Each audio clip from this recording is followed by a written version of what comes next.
Seniors, today we are discussing preventing medication errors and 5 simple daily habits to adopt that will combat these errors and subsequently reduce avoidable rehospitalization. Medication errors in older adults aren't just statistics, they're real and growing concern for seniors, their families, and their caregivers who are healthcare providers. The good news? Most are preventable with the right training, awareness, and systems in place. Let's look at the most common mistakes, why they happen, and how seniors and their caregivers can stop them before they cause unnecessary harm and rehospitalization. As people age, managing medications become more complex. Data from the Centers for Disease Control and Prevention, CDC, shows that nearly 70% of the US adults aged 40 through 79 take at least one prescription medication, while about 22% use 5 or more. Many older adults take several prescriptions every day, often from different physicians. Each medication intention was to serve an important purpose, but when taken together, they can easily cause confusion, missed doses, or dangerous interactions, leading to frequent rehospitalization. Seniors are often much vulnerable to medication errors for several reasons. A few of them will be identified here. One of the first reasons I would like to address is the fact that seniors often have multiple prescriptions and to take for several chronic conditions. Some of them that are common, the diabetes, high blood pressure, or arthritis. And the more medications seniors take, the higher the chance of mix-ups or interactions. The second point to consider the reason why seniors actually have medication errors is because of memory loss sometimes or confusion that will make it difficult to follow a complex medication routine. Physical limitation is also an issue. Decline in vision, decline in arm strength to open pill bottles can cause patients to take or skip medications. Another factor could be the fact that many seniors also do have multiple physicians for different reasons, specialists, and who sometimes are not aware of a patient's complete list of medication. And this sometimes might lead to duplicate or conflicting prescriptions. Now, seniors, let's discuss these daily habits that are recommended to do to avoid these errors. Remember, though, that this video is about building a system. It's not going to be done in a day. There's no need for perfection. It is as a means for medications to be taken safely and consistently. The very first habit we're going to discuss is actually the need to create a comprehensive medication list.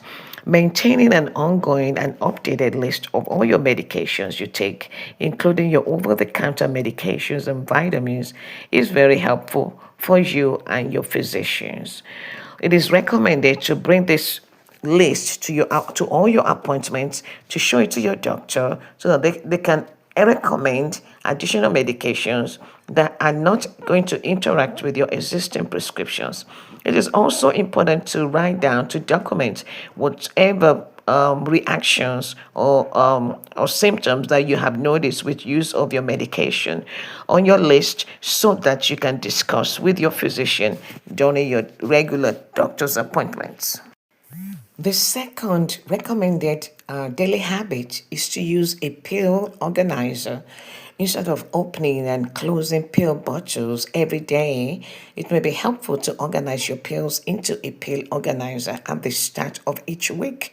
Or sometimes some of those pill organizers actually allow you to do 2 weeks or 3 weeks ahead. This may be especially helpful if you take many medications at once.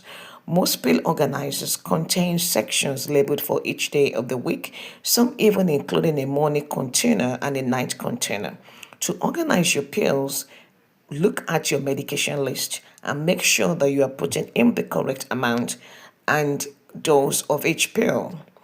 Load the pills in one at a time and triple check that everything is correct. Check many times to make sure that those loaded pills are actually correct dosage. Important tips to note is to just make sure that you only include pills that are scheduled for use regularly in your pill organizer. So your as needed pills, like probably your pain medications or some of your medications that you use once a week or monthly, like medications for I want to say right now for osteoporosis, for bone density. Those are actually do not need to be added into your pill organizer because those are not daily medications, and you do not want to be confused putting your non-daily medication in the pill box. Another thing to remember is to ask for help if you feel you need help or if you feel like it's overwhelmed while in trying to attempt this.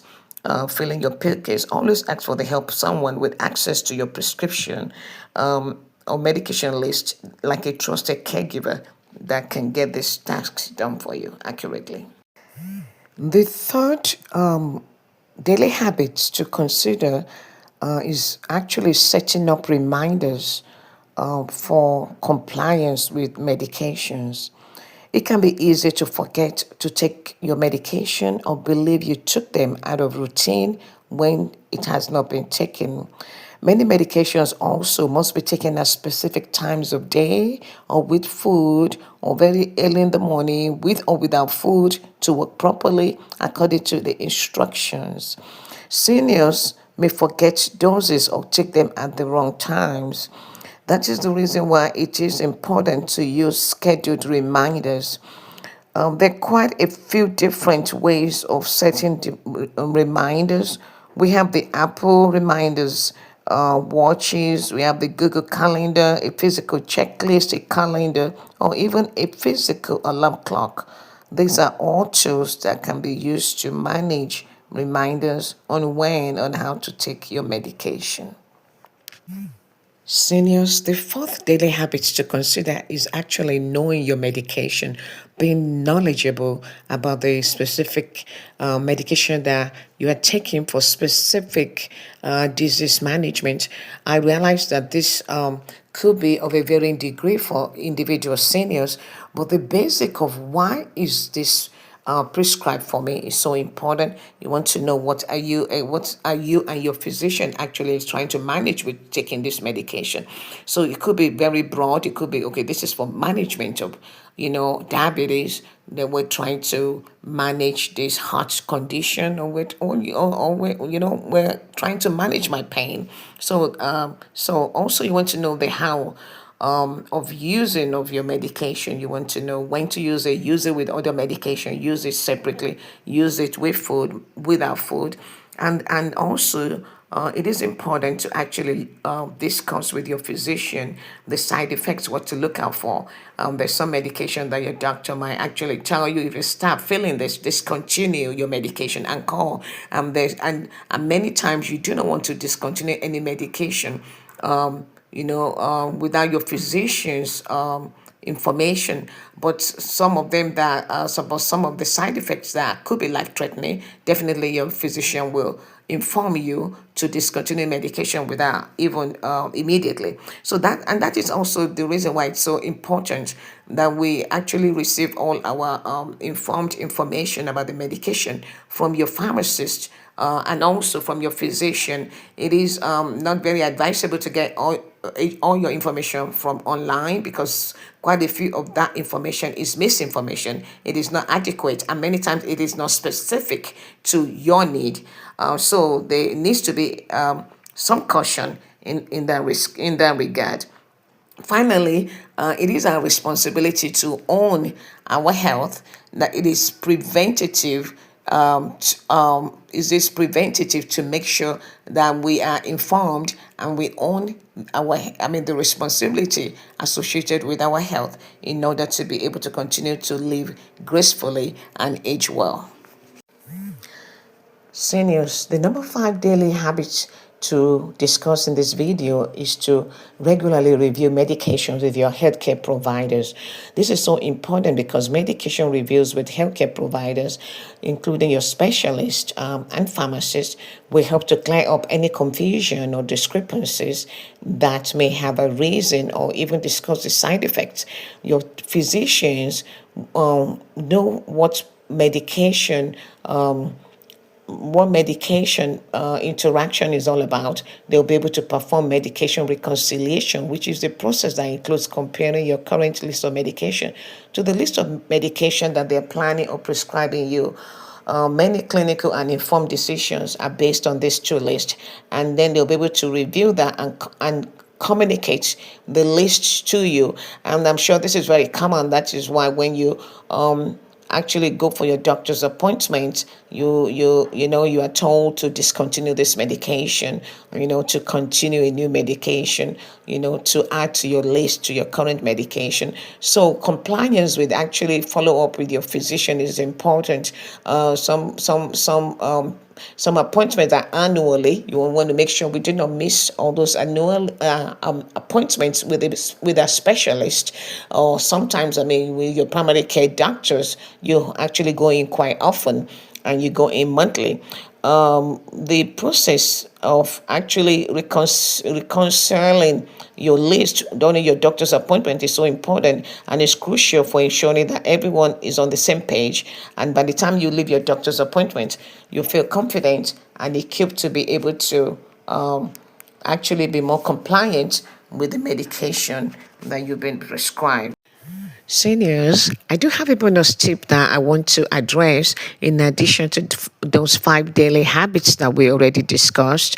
This is equally important in addressing medication errors, and this could actually be very important to those of us that are already having difficulty creating a medication list. We're already having trouble actually with remembering, when was our last dosage and when is the next one to come. So if we do have a trusted caregivers, it is not bothersome to ask for help.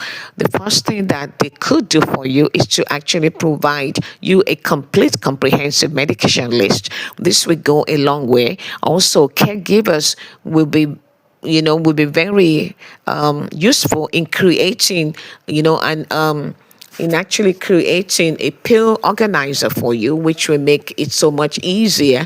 Some of them could actually be helpful in obtaining one for you in order to be able to get started and setting up the organization pill, which will make medication compliance so much easier and will prevent further rehospitalization that are avoidable if we ask for help. I want us to remember that asking for assistance is not synonymous with loss of independence. Thank you. Seniors, thank you for watching today's video on preventing medication errors. I hope that the simple daily habits discussed will continue to help you to improve your medication compliance, thereby preventing avoidable rehospitalizations.